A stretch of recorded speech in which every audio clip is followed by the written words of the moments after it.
Yo, good morning. It was good. It was crack-a-lacking. It's happening.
What do you think about the beat, yo?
So that's the last beat I made. It's called In the Mix.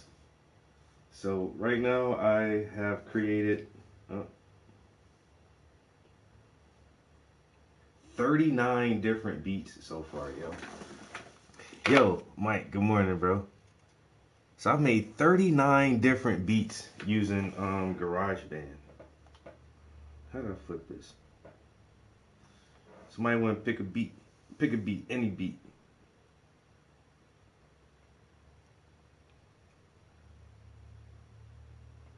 Easy Money, Crybaby, Chill Hop.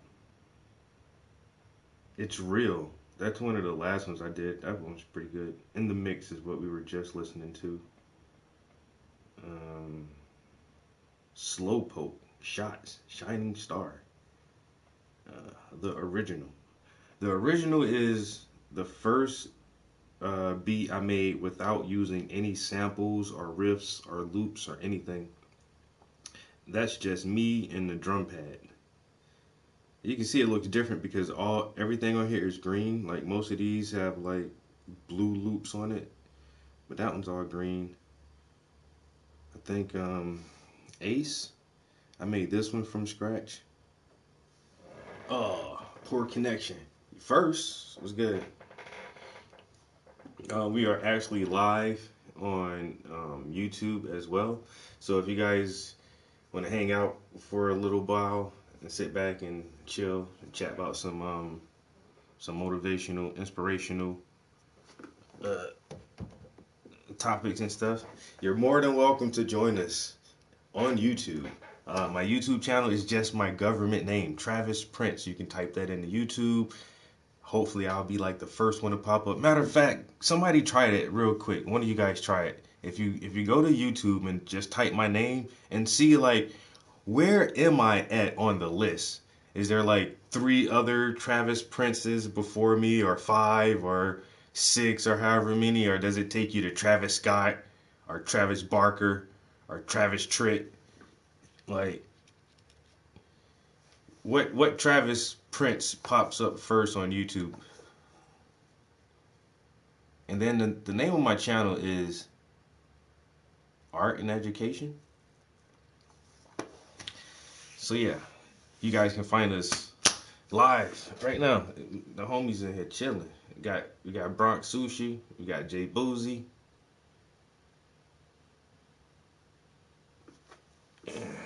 My man, Shaman. Got Juice. Everybody popping up. The whole crew over here on YouTube. Big ups, bro.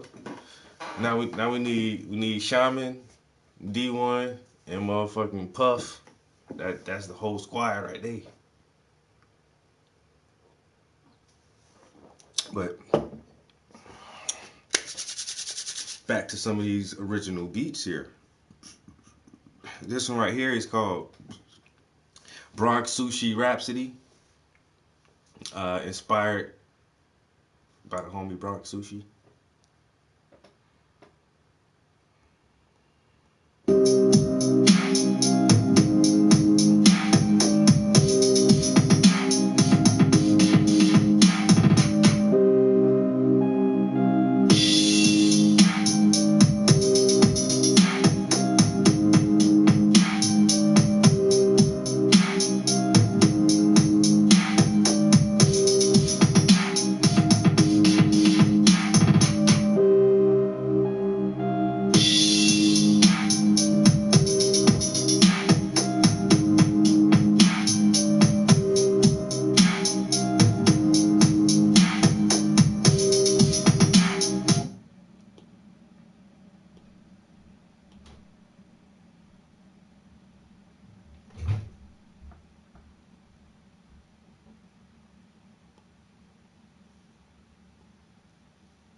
Bronx Sushi Rhapsody.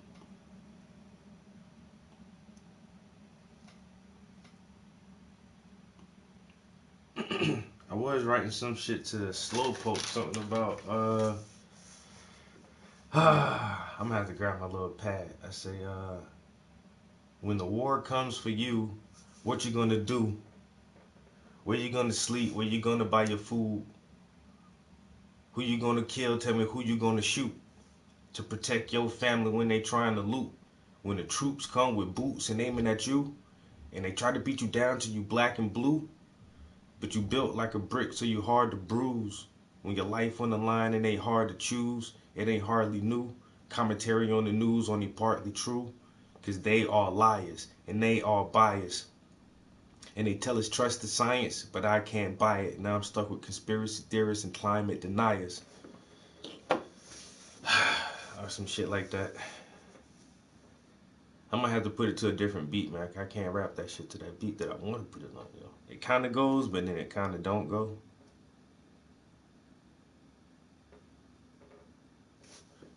And what happened?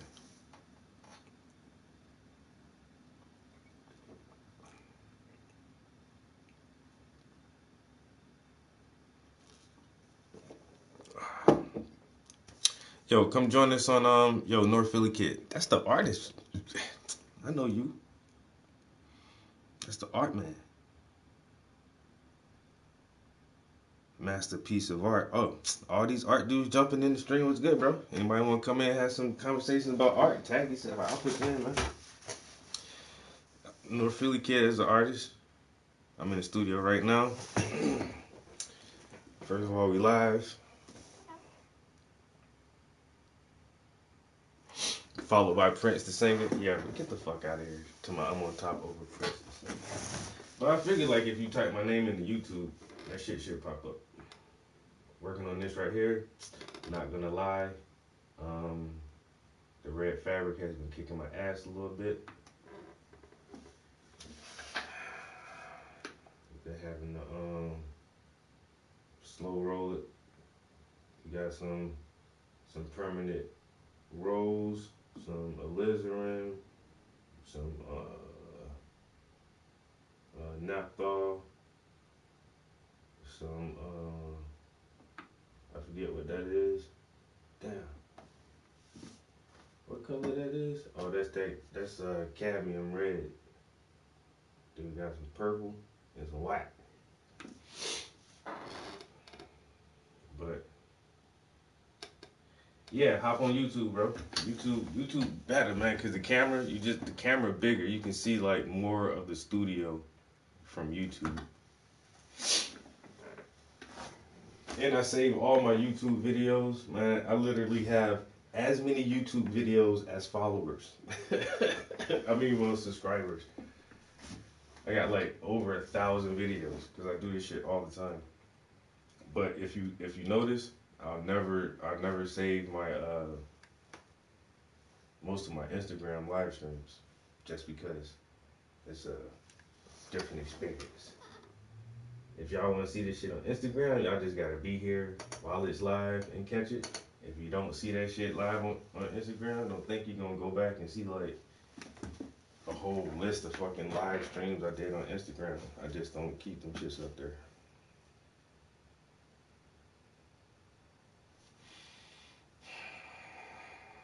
And we're out of here. Delete that shit. Alright. Supposed to go have lunch with the homie this afternoon and go check out this billboard that got my art on it. And then I gotta go get see if I can go rent a tuxedo, man. We got like this gala event coming up. Gonna have to wear a tux, yo. You know what I'm saying? The boy gonna have to get super fancy.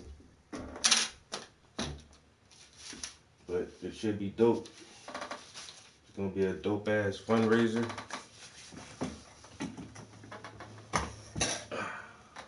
Chair was too low. Yo, Don, I told you, man, it just looks different on YouTube, yo, cause I I stream from the PS4. This is a old ass PS4 Pro. Let me see this. This motherfucker dusty as shit. Damn.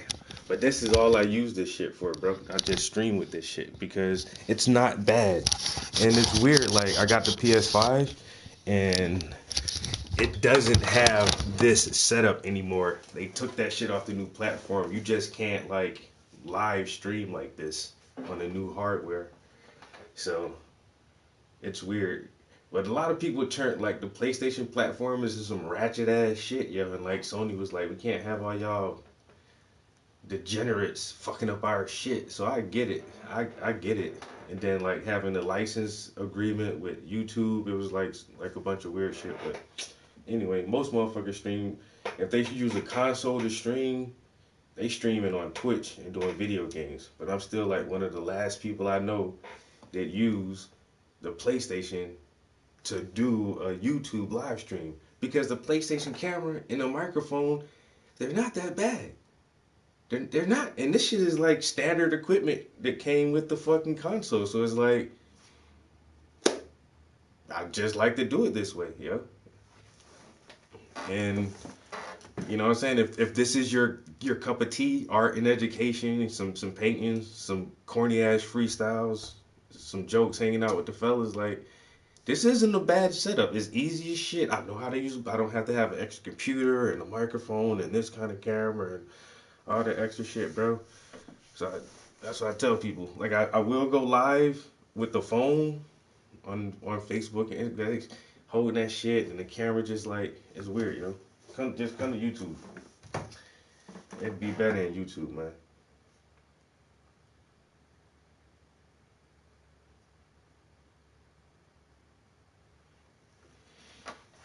Everything better on the tube. So oh yeah, so that's my plans for the day. Go to lunch, go see the billboard, try to get a tuxedo. Uh, it goes down live in the studio, bro. I may work from home a little bit today. I had a meeting last week or earlier this week. No, I had a meeting last week where I had to I had a doctor's appointment in the morning, and then I had like a meeting I had to go to in the afternoon. So I wound up taking like 3 hours off of a work day, and I can use like my personal time for that shit to fill in that 3 hour gap. But I think I may work from home a little bit today, and just get my damn personal time back, and just use like some legit on the clock time to make up those hours. I've been doing like some video editing and like video production for the organization that I work for lately, and it's like some really simple corny shit, you know what I'm saying? But they pay me to do it, and it's kind of fun doing that shit, so I don't mind doing it. And so yeah, I can just do that shit today for a couple hours and make up my time that I missed the other day and save my fucking vacation time. And as far as the studio, I'm about a third of the way done with the fabric. So right, too far. So I'm like right about here, and I gotta come this way with everything. And come over here. But I've been trying to go slow because this side is barely dry yet. It's getting there, but that shit's still kind of wet. And so this will be 2 layers over the fabric. After I get that done, then I'll start working on the foreground. Then I'll come back and touch the background up one more time. And then I'll finish out the foreground. And that should be a wrap. I think the camera is probably going to be like the trickiest part. Like the camera, just trying to get the little...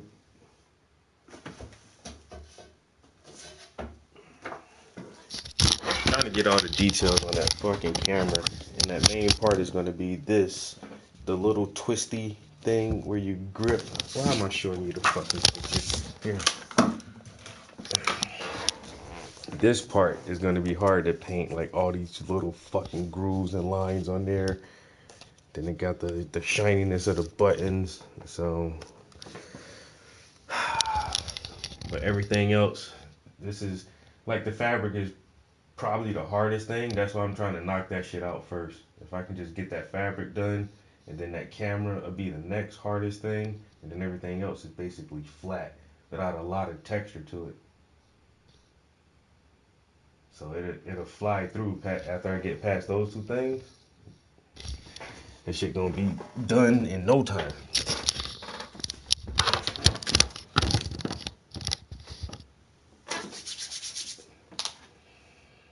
It's looking good though.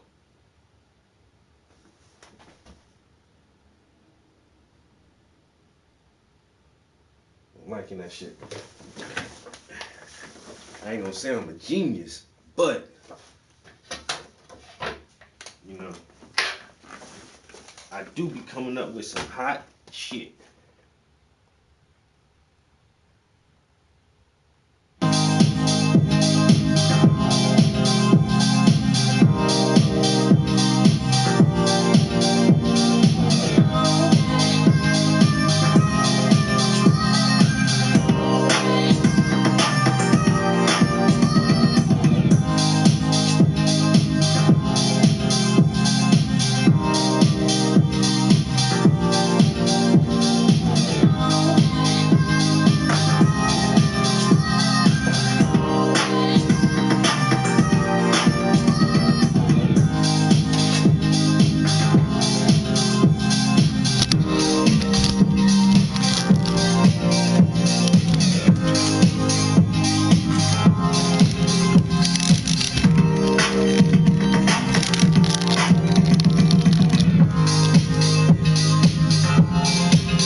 Oh yeah, yeah. I learned my lesson about that. See,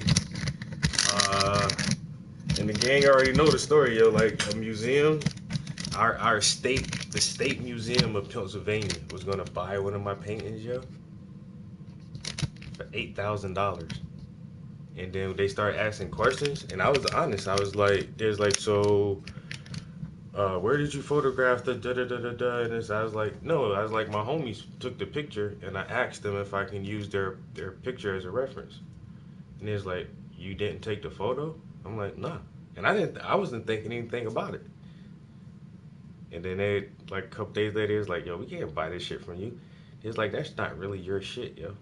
I'm like, yes, it is, because I asked the photographers for permission to use their intellectual property as a reference for my art. And I was like, I have the right to use this. And it was like, yeah, but it's not your idea. It's not your concept. Like you didn't come up with this idea yourself. And I'm like, I'm mad. I'm mad as fuck. But you're right. And so I lost out on the opportunity to be a part of a permanent museum collection. The State Museum of Pennsylvania. Pennsylvania is not a little state. We're like the fifth largest state in the nation, or fifth or sixth largest state. Like fucked up with that shit. That shit still get me like, ugh. Every time I talk about this shit, it's just like, you motherfuckers. So yeah, so from now on, and even before then, I've been taking my own reference photos for most of my art. But now, like since that happened, bro, I'll never ever use anybody else shit, yo. Never ever. Ever again. Ever. Never. I take all my own photos and paint all my own fucking ideas. And like I said, I mostly did that shit in the beginning. But then every once in a while, like, no fucking lie, yo, I get artist block and I don't know what to paint, or I have an idea, but I can't really like flesh it out. So I'll just find like some random shit to paint or ask a photographer, hey, bro, you mind if I use like I got the skull paintings. I didn't take those pictures. It's a dude, his name is Butch Loxon from LA. And I liked his shit and I hit him up like, bro, your shit is fucking dope. Do you mind if I use a couple of your images as references for my art? He's like, hell yeah, man. That shit is hot, man. All you do is just give me recognition, tag me, and I was like, yeah, I definitely would. Like, that's not hard to fucking do. And so I got his permission to use his art. And that was one time where I was just like, I want to paint, but I don't really got nothing to paint, really. Like, and so there's a couple of times I have asked photographers, hey, can I use your work? And I always ask for permission. But now, fuck everybody else. I don't ask nobody for nothing, man. Ah, that's lame. Yeah, but yeah, I do my own all my own shit now, bro. From here on out, never again, ever again. Like everything in this bitch is mine right here. Everything. I actually, well, the girl I was dating at the time took this picture, but that's my whole setup. I prepped the camera. I got all the settings on the camera how I wanted it. I told her exactly where. All she did was press the fucking button, really. But that's my idea. I set up a tripod for these pictures right here. Took that shit of myself. That's my shit. That's my shit. Oh, that's an old ass. That's the only thing that's not mine. Old video game painting. But I can't never let that shit go because that's like one of my early paintings, yo. And that shit still look good to me. This shit like one of my earliest paintings. And that shit still hot. But I took that picture. I took that picture. I took those pictures. Took these pictures. Down. I took that picture.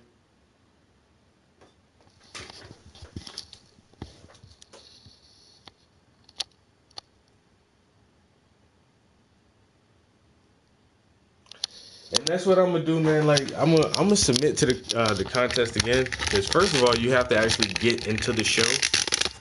Like the state museum, they host a statewide artist call each year, and I think the application fee was like $35 or something.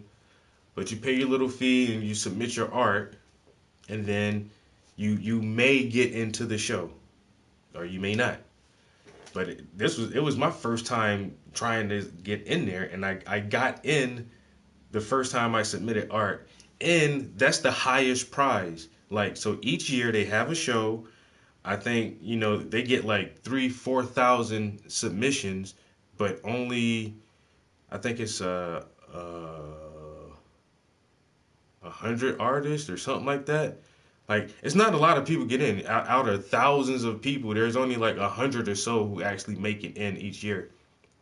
And then they got categories for sculpting and photography and drawing and even the painting categories are broke down into like oil or watercolor. And so there's like prizes for each category, but the ultimate prize is out of each show, the museum selects one piece from the entire show to stay in the museum.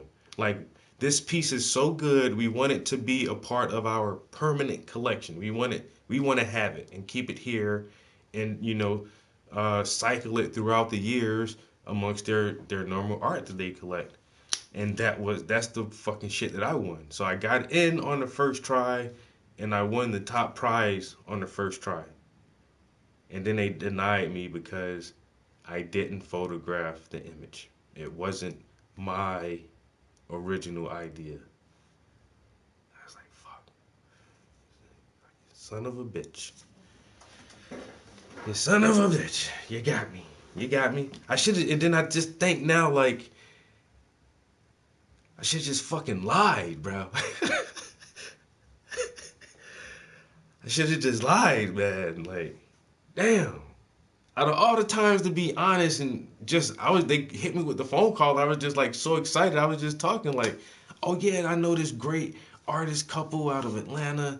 And, I talked to them and we talked back and forth for a couple of days on how can, what kind of payment would they expect of me if I actually use their art. And, so we had like this deal and an arrangement worked out.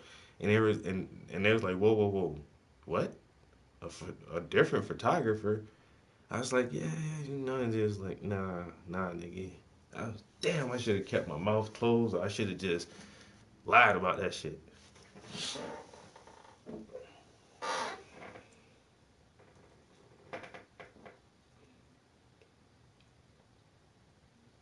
Mm-mm.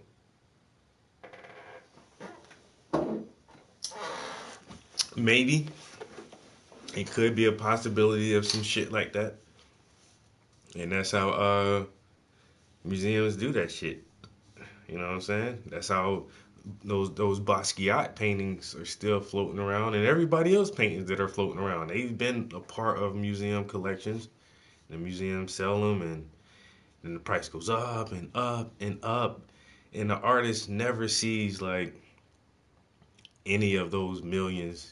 When once again he probably, like, even Basquiat was selling his shit like for 30 grand in the 80s. That was a lot of money. But then now his shit is worth like 1.4 million, 2.6 million for some of his shit. It's just like, fuck, bro. I hope my shit circulate like that, where it's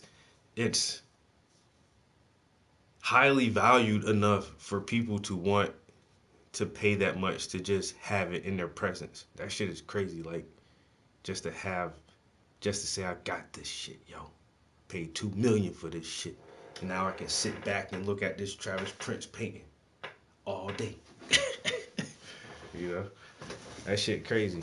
But that's the ultimate dream of any artist, is for like their shit to be highly sought after on the auction circuit and shit like that. That's how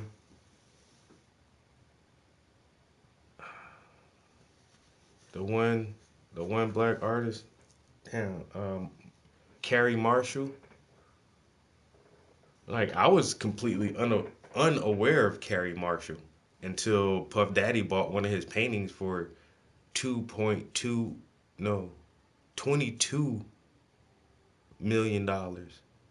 It was 22 plus. It was like $22.1 million or some shit like that he paid for a Carrie Marshall painting. And then when you look at Carrie Marshall's artwork, it's like, that's dope. That ain't. Let me stop talking shit right now.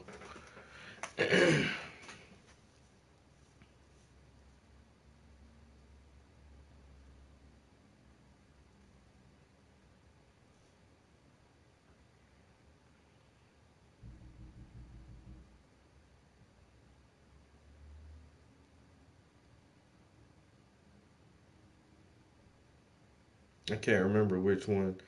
I think um I think Puff bought this one right here.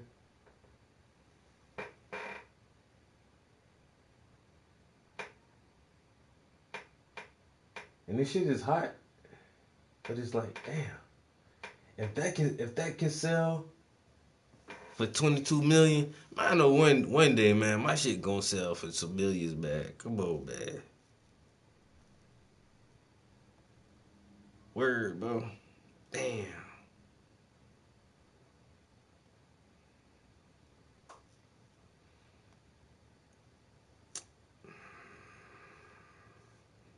My shit gotta sell for some millions one day. I don't care what nobody say. You know what? And if it don't sell for millions, that shit worth millions to me. I know it is. All right.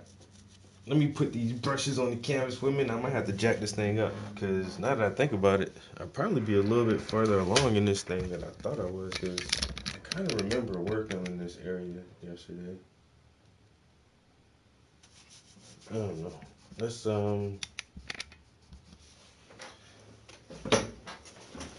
put this up some. Yo. And that's the thing, yo. Carrie, Mr. Marshall, he's not a young guy. You know, he's an older gentleman. Matter of fact, now I want to look him up some more. Like, he's an older gentleman, but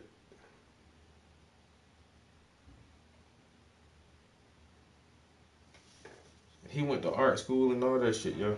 Yo, he's 66 years old now. He was born in 55. Damn, he was born before they ended segregation. You know what I'm saying? He was already 10 years old when segregation ended. That's the shit. Oh, now I'm about to get like on the race shit and political science in America, but that's not that long ago, yo. Yo, this motherfucker experienced segregation. You know? Like how? That was so long ago. Was it really though, nigga? I was born doing that shit, bruh. Like these people, and he's 66, and that's not like terribly old, you know. That's not terribly old. Wow, when you just think about that shit, bro. He was born in 1955. Mm.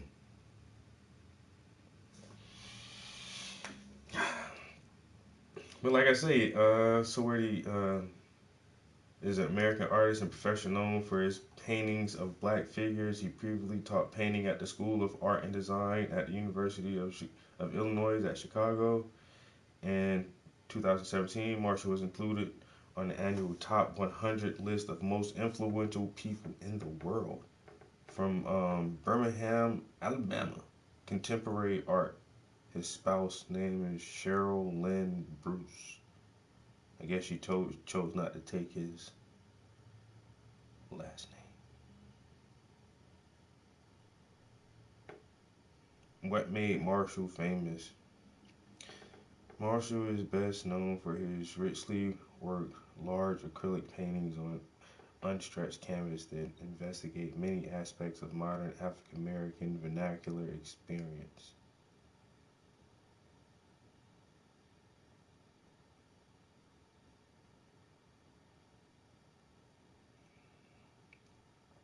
So he's had a pretty decent career as an artist, professor and everything. But like once again, I didn't hear about this guy until he sold that painting for so much money, man. So much money. Now, you never have to work again.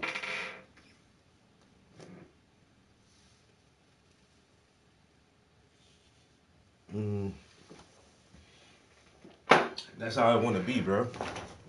By the time I'm that age, you know, because what's retirement age? He's right at retirement age, like 60 something. They put that shit up to like 70 something now. You can't retire till you 73. Get the fuck out of here. I'm trying to be like my man right there, bro. By the time I'm 55, 60, man, I ain't trying to do shit, bro. I'm teaching art and painting. I just sold the paint for $22.1 million. Nigga, I don't gotta ever do nothing again, bro. That shit'll carry me out until my golden years. And invest half of that shit, and I'm splurging on the other half. I'm good. Let me get to that level, bro. Just hit that lick just one time. Mm. You saving for retirement? Fuck that, nigga. I'm banking on my dream, man. I'm banking on the dream. Nah, you better save. I am saving for my retirement. Let me not tell y'all. Shit, I'm banking on my dream too, though. But you still gotta stash some nuts every once in a while, just in case, nigga. Just in case. You know what I'm saying? expect the best, but prepare for the worst. Cause in this world, they gonna try to hold you down, bruh. Let me tell you, man. And then, the more and more and more and more, I realized one of the oldest sayings is so true, man. It ain't what you know, it's who you know.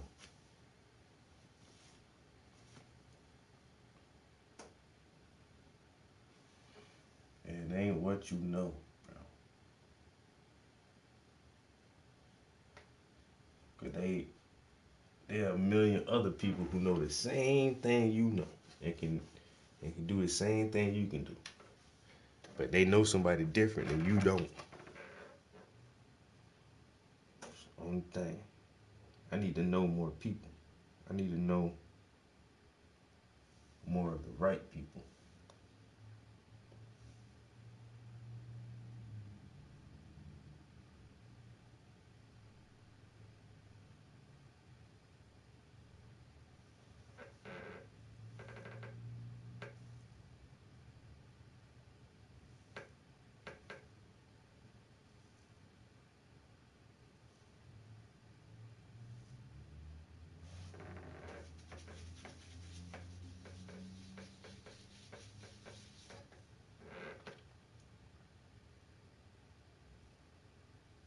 All right.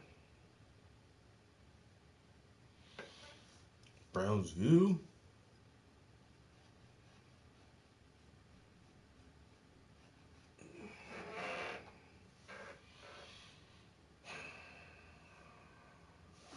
I may need a smaller brush. Wait.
beat or should we listen to some YouTube? Let's see what's on YouTube real quick. Something interesting. What can we listen to? What can we listen to? Damn, what pops up? The first thing is my live stream. Ain't that some shit? Here, Travis, we know you're live streaming. Watch yourself. No, you watch yourself, buddy.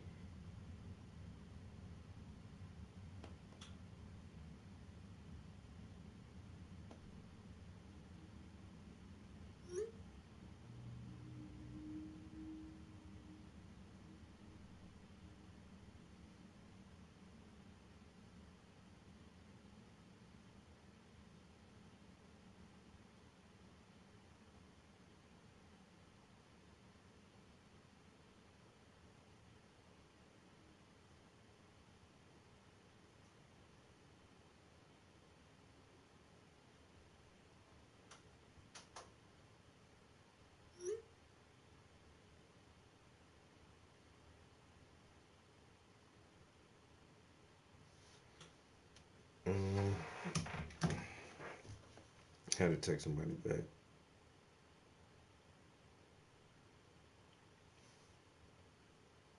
Since I was 18, I've struggled with anxiety, and caffeine was a major trigger of anxiety for me. Joe Biden getting a new batch of migrants dropped off at his front door. Texas sending a second busload of illegal immigrants to Washington as Governor Greg Abbott feuds with the White House over our wide open border. When I come to the border, I'm going to take the border to them in Washington, D.C. These are all migrants who have been processed by CBP and are free to travel, so it's nice the state of Texas is helping them get to their final destination as they await in their outcome of their immigration proceedings, and they're all in immigration proceedings. Republicans also calling out Biden's hypocrisy on ending Title 42, the COVID policy that lets border agents kick out large groups of migrants. Biden is still forcing Americans to mask up on planes for the next 2 weeks. Kilmeade, I wish you would mask up permanently, but that's a story for another time. So mean to Don't you find that was in the prompter? It's not your fault. It was in the prompter. Yeah. Yes. It's kind of. I have to admire Abbott for what he's doing. He's basically taking the border crisis on a road trip, to visit its baby daddy in D.C. See, they keep saying, "Oh, it's a stunt, it's a stunt, it's a stunt." It's nothing about. I don't believe until I really had a chance to listen to him. I don't believe that Abbott's doing this to win the governorship again. I think he's unbelievably frustrated. I think also he took a big risk slowing down at the legitimate border crossings. Mm-hmm. Everybody coming in to check the cars for fentanyl and for illegals. Everybody's mad at him. But guess what's happening? The mayors in Mexico and those governors are starting to act, say, what is it going to take in order to free this up? And just one other thing to add to this. The buses are a third full. They're getting out. I feel bad for these people, but there is no way they belong here. They're not. They're being used.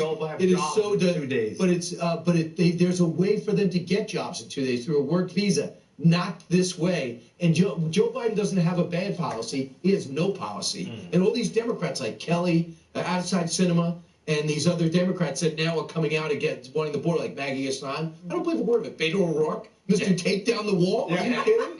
Come on, now they're running because they know Americans care about what's happening. And also, it's one of those problems that the media helped bury, but now they can't bury because you have these visuals. And again, we talk about this on the show a lot about how leaders need to experience the crisis they ignore, and that's what Abbott is doing with. Yeah, so last week when I was about to host Fox News Sunday, I called Bill Malugin, our very own. Mm-hmm. And so he's at the border for us a lot. And he said that he has not seen a single other network on the border reporting since last fall.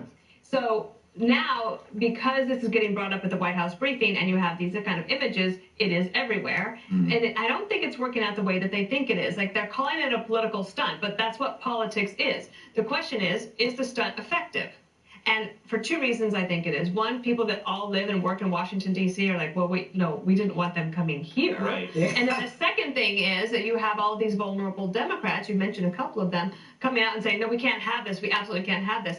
The ironic thing is that Title 42, which was the health thing, it was supposed to basically delay this large part of the political fallout. But now the administration is going to lift it 6 months before the midterms. Nuts. So it backfired. That's why I don't think it's going to happen. What do you think, Harold? Because it is 6 months before the midterm. I think that Abbott is a hard-nosed showman. This is a big, P.T. Barnum act that he's pulled You here. don't think he's really frustrated? I'm not talking about sincerity or what motivated it. It is a big show. But when you look behind the show, the fact of the matter is something that you alluded to. In Nuevo Laredo, the Mexican state south of Texas, the governor is listening to Abbott because the traffic is backed up for days. So all the money, and who knows what kind of side deals they got going on. Each truck has something going on. So I think that Dan is right. I think that there is some positive movement as a result of his activism. And I think that that is to be ultimately applauded. I don't like stunts, but in this case, I like what he's doing more quietly. He's doing what Trump did. Remember how Trump went to Mexico and said, listen, they're walking 1,400 miles through your turf. If you want to do business with us, you got to do your share. Last word, Judge. I think that, first of all, I think he's terribly frustrated. I think that Governor Abbott has had to deal with this and the complaints of people who live in Texas, the ranchers on the border, the drugs, the rape trees, which I won't even talk about, and all these kids that they find along the border unaccompanied by adults, little children, little babies. It's crazy. It's absolutely crazy. But what I think is also interesting is that now Ron DeSantis is saying, don't come to Florida. We're going to uphold the immigration laws of the United States. Do not come here. And by the way, our social programs are designed to serve the citizens of our state, and the governor will protect the sovereignty of the state of Florida. So it's going to be very interesting to see what DeSantis is going to do when he says, if you come here illegally, you've done a great disservice, and we encourage you to go back to where you came from. There's a legal process, and we will uphold the law. So I think there's more to come here, and I think that if they're in Florida, I suspect that Ron DeSantis is going to do the same thing. He'll do another. Send them, yeah. And He'll you do know another what? thing. He'll It's dump them in only Disney. fair. You know what? It's only fair, and I'll tell you why, Geraldo. There are parts of this country that are on the border that are suffering, and the rest of us have no idea what's going on. I'll tell you, I'll take 4 migrants if they take kill meat. But 4 for 1? Yes. Yeah, that sounds like So still come out ahead. Yankee rate deal. I did not know I was up for a trade. Yes. I did no trade. Behind the scenes. I had no trade close, so I wouldn't be here. Thank you, Greg. Hey, Sean Hannity here. Hey, click here to subscribe to Fox News YouTube page and catch our hottest interviews and most compelling analysis. You will not get it anywhere else. So y'all heard about that shit? They dropping these motherfuckers off by the busload.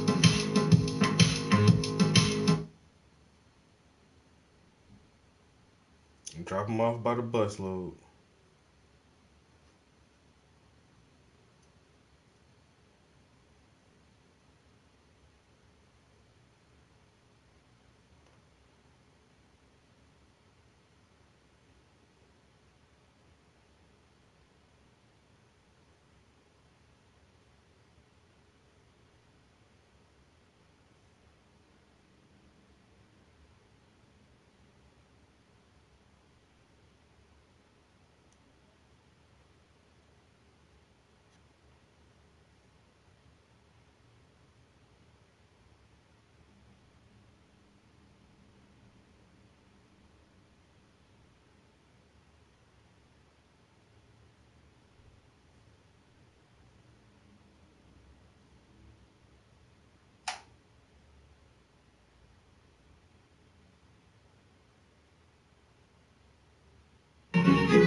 Good, and I have the great honor today to be here with Sir Roger Penrose and Dr. Jordan Peterson.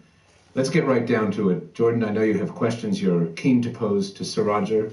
Over to you. Yeah, well, I've wanted to talk to a theoretical physicist for about 30 years, and so I'm pretty happy that you're the theoretical physicist that I get to talk to. I'm probably not representative, so you... Well, that might be even better. So I want to jump right into it. A colleague and friend of mine is a AI engineer and a computer engineer, and he's built a lot of the world's great chips, iPhone chip, and first 64-bit chip, the Alpha, back in 1985. And we were having a conversation. I said I was coming to meet you, and that you, and I don't want to put words in your mouth, believe me, but that you believe that consciousness is in some fundamental sense non-computational. And I asked him what he thought about that. And part of the reason I asked him is because he's, of all the people I've ever met, and maybe of all the people in the world, he's the person who's done most to build arguably brain-like algorithmic systems. And so I asked him if he thought that there was a distinction between the algorithmic computation of cognition per se and whatever consciousness might be. And he thought it was algorithmic all the way down. And I understand that you don't believe that. I also went with him a couple of times to a consciousness conference in Tucson where Hameroff spoke. Sure. So we got familiar with that line of reasoning. And I also understand, I believe, that part of the reason that you think that consciousness is necessarily non-computational is because of Gödel's theorem. And so maybe we could enter there. So I'm very curious about your proposition that consciousness per se is non-computational, and I'm curious about why you came to that conclusion, and if you think that's a warranted conclusion, what you think about that in relationship to these complex AI systems, and also in relationship to Gödel's theorem. Well, I've never seen the argument refuted. I've just talked to people who've never really understood it, as far as I know. No, the argument goes back to when I was a graduate student, and I was doing pure mathematics, algebraic geometry, and I went to 3 courses, which were nothing to do with what I was supposed to be doing. One of them was a wonderful course by Herman Bondi on general relativity, which had a big influence on what I did later on. One was a talk by the great physicist Paul Dirac, and that taught me about quantum mechanics. And their third one was a course by a logician called Steen, and he taught me about Turing machines, the notion of computability, what it is and how you understand that, and the Gödel theorem. And I had heard vaguely about the Gödel theorem previously and had been rather worried because it seemed to show that there were things in mathematics that you couldn't prove. What I learned was that it's not like that at all. Well, it is like that in a sense. If you lay down the rules of what you call a proof, and if those rules are such that they could be checked by a computer, checked whether they've been correctly applied by a computer, so computational rules in that sense, then you can construct a sentence. This is what Gödel did, which by the way it's constructed, you can see that if you trust the rules, let's say if you believe that the rules do, if they say yes, you proved it, tick, then you believe it's correct. Let's say if you have trust in the rules, that trust extends beyond the rules. In other words, you can see that a certain statement is true by virtue of your belief that the rules only give you truths. Yet, that statement is underivable, unprovable using the rules. That statement of faith about the rules. It's not a statement of faith. I'm sorry, I didn't understand. Oh, well, the faith is, it's not a faith. You understand the rules, you check them, you say, yes, that's okay. If that rule is correctly applied, I agree, it does, it's a rule which is within something that you believe to be appropriate. And these rules, it's built up out of things like this, which nobody would dispute. You say, okay, if you follow those rules, and it says, yes, that's a proof, then you believe that the thing that it says, yes, it's a proof, is actually a true statement. So does a proof really mean that it's true? If you believe that about these leaked Disney LGBT agenda tapes last week. Wherever I could, just basically adding queerness to if you see anything queer in the show, I'm proud of it. But I just was like, no one would stop me. It's just unbelievable, right? We've been talking about it a lot on the show. We have these high-ranking Disney executives and employees openly saying that they wish to insert a not at all secret gay agenda into the stuff that your 5-year-old is watching. This is what they want to do. Well, the Daily Wire has now decided to respond. That is correct. Daily Wire had a town hall meeting where our co-CEO, God King Jeremy Boring, announced we would be dropping $100 million into investing in Daily Wire Kids. We're going to bring you kids content that you can feel safe putting in front of your kids. Is going to reflect. Wow. All right. I got to run an errand real quick. So I'm in the stream. I'm going to have to get back in here later today for sure, though. But My homie just hit me up real quick.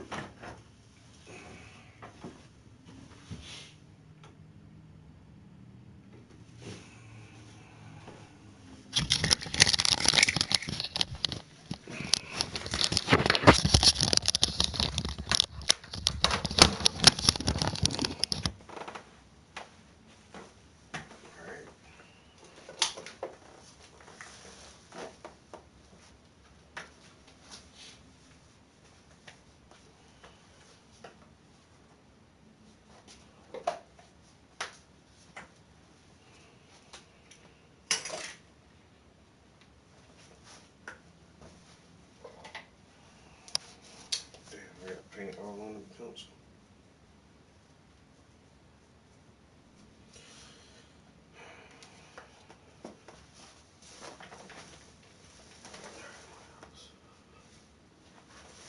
I guess that's it.